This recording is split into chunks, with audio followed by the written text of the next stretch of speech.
Okay. I need to tell someone about this. I've been holding it in for 3 months, and I can't do it anymore.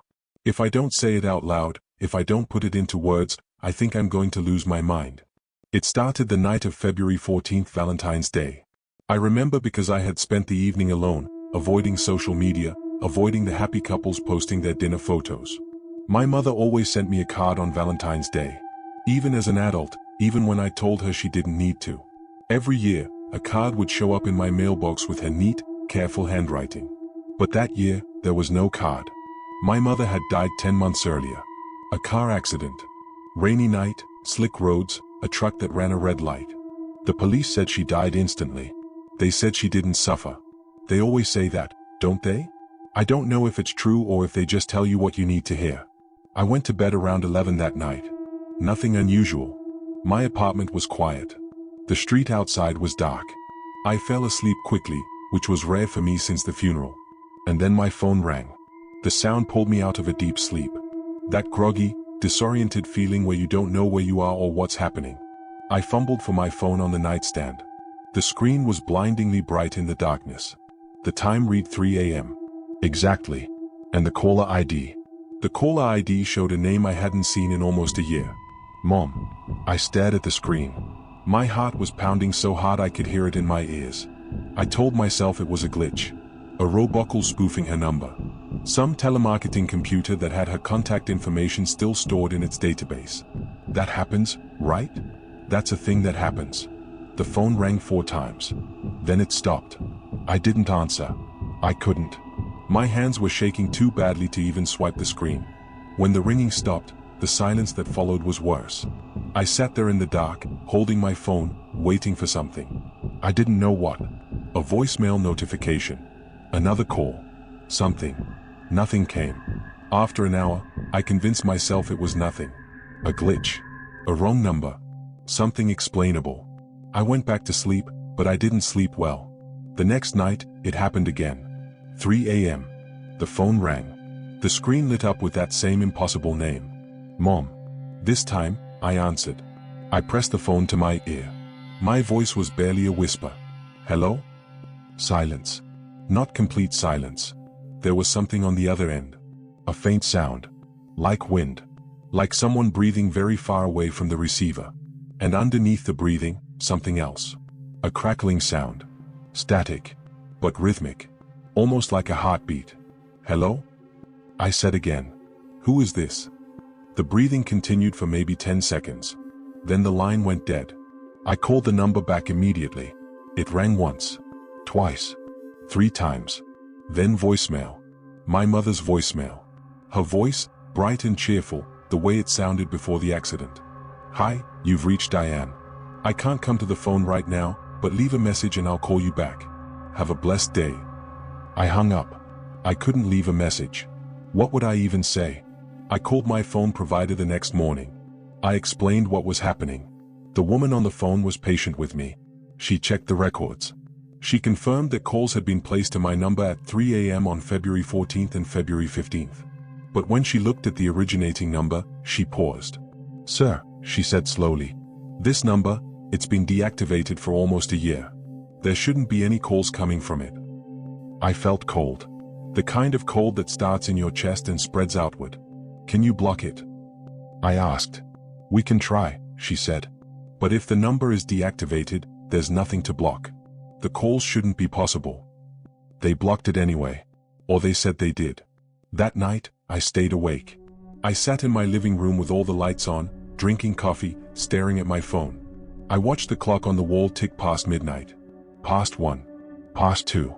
At 3 a.m., my phone rang. The caller ID said Mom. I didn't answer this time. I just watched it ring. 4 times. Then it stopped. And then, for the first time, a voicemail notification appeared. My hands were trembling as I opened it. I pressed play. I held the phone to my ear. At first, there was nothing. Just that same distant breathing. That same rhythmic static. And then, very faintly, a voice. A whisper. Too quiet to understand. I pressed the phone harder against my ear. I closed my eyes and focused. The whisper said my name. Not just my name. My childhood nickname. The one only my mother used. The one no one else in the world knew. Mikey. I threw the phone across the room. It hit the wall and clattered to the floor. I sat there, breathing hard, my heart slamming against my ribs. I told myself I had imagined it. I told myself it was a dream. But the voicemail was still there. I could play it again. I could prove to myself that I had heard wrong. I didn't play it again. I was too afraid. The calls continued every night. Always at 3 a.m. Always from my mother's deactivated number. And each night, a voicemail appeared. Each voicemail was a little louder, a little clearer, a little more personal. The second voicemail, Mikey, it's cold here.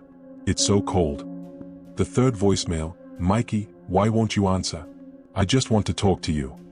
The fourth voicemail, Mikey, I can see you. I can see you right now. After that fourth message, I stopped sleeping entirely.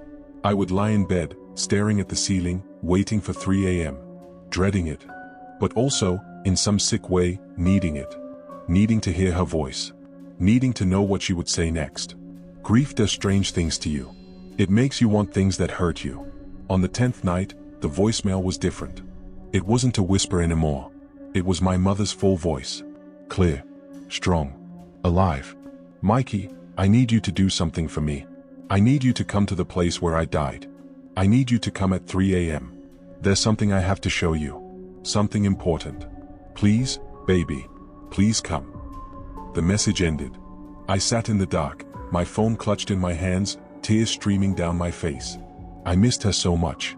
I missed her more than I had ever missed anyone. And here she was, reaching out to me from somewhere beyond death, asking me to come to her. I almost went.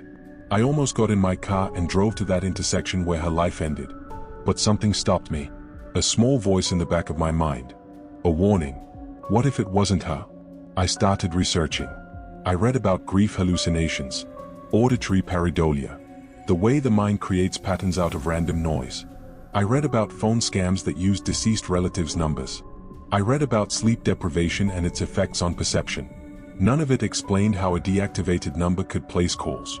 None of it explained how a voice from beyond the grave could leave voicemails on my phone. And then I found something else. Something that made my blood run cold. There are stories. Old stories. Folklore from different cultures around the world. They all describe the same thing. A phenomenon called the mimic. The mimic is not a ghost. It's not the spirit of a dead loved one. It's something else. Something older. Something hungry. It watches the grieving. It learns their memories. It studies their pain. And when it's ready, it reaches out. It sounds like the person you lost. It knows things only they would know. It uses your love against you. And it always asks you to come to them. Because the mimic can't hurt you unless you go to it. It can call. It can whisper. It can beg. But it needs you to take the final step. It needs you to walk into the dark willingly. Once you do, you never come back.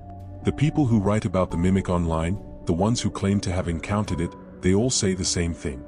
The mimic doesn't stop calling. It never stops. It will call every night for the rest of your life.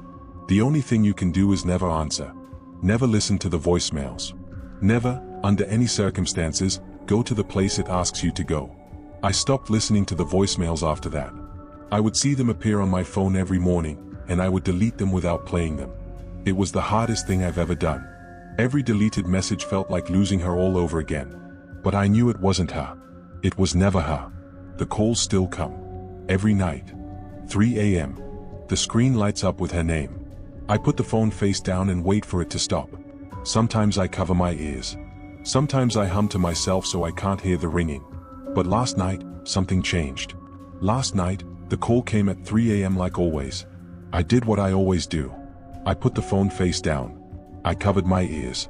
I waited. But the ringing didn't stop. It kept going. 4 rings. 8 rings. 12 rings. My phone should have gone to voicemail after 4 rings. It always did before. But last night, it just kept ringing. And then I heard something that made my heart stop. The ringing was coming from 2 places at once. From my phone. And from outside my bedroom door. I looked at my phone. The screen was dark. The call had ended. But the ringing continued. It was coming from the hallway. A phone ringing in the hallway of my apartment. A phone I don't own. A phone that shouldn't exist. And then a voicemail notification appeared on my screen. The last voicemail I will ever listen to. I know I shouldn't have played it. I know the rules. But I had to know. I had to hear what it said. I pressed play. My mother's voice filled the room. But it wasn't my mother anymore. The voice was wrong. Too deep. Too slow. The words were stretched out like someone was pulling them apart. Mikey, you didn't come to me, so I came to you. Open the door. I'm right outside. Open the door. Let me in. The ringing in the hallway stopped. And then something knocked on my bedroom door. 3 times. Slow. Deliberate. Knock. Knock. Knock. I didn't open the door. I didn't move. I didn't breathe. The knocking came again. Harder this time. And a voice. Right on the other side of the wood. Inches away from me. Mikey? I know you're in there. I can hear your heartbeat. It's going so fast. Let me in. Let me show you what I really am. I didn't open the door. I sat there with my back against the wall until the sun came up. When the light finally filled the room, the knocking had stopped. The hallway was empty. But my phone lit up one more time. A text message. From my mother's number. Tonight. 3 a.m. I'll be back. It's 2:45 a.m. right now as I'm recording this. In 15 minutes, it will be 3 a.m. again. I don't know what's going to happen. I don't know if the thing outside my door will knock again.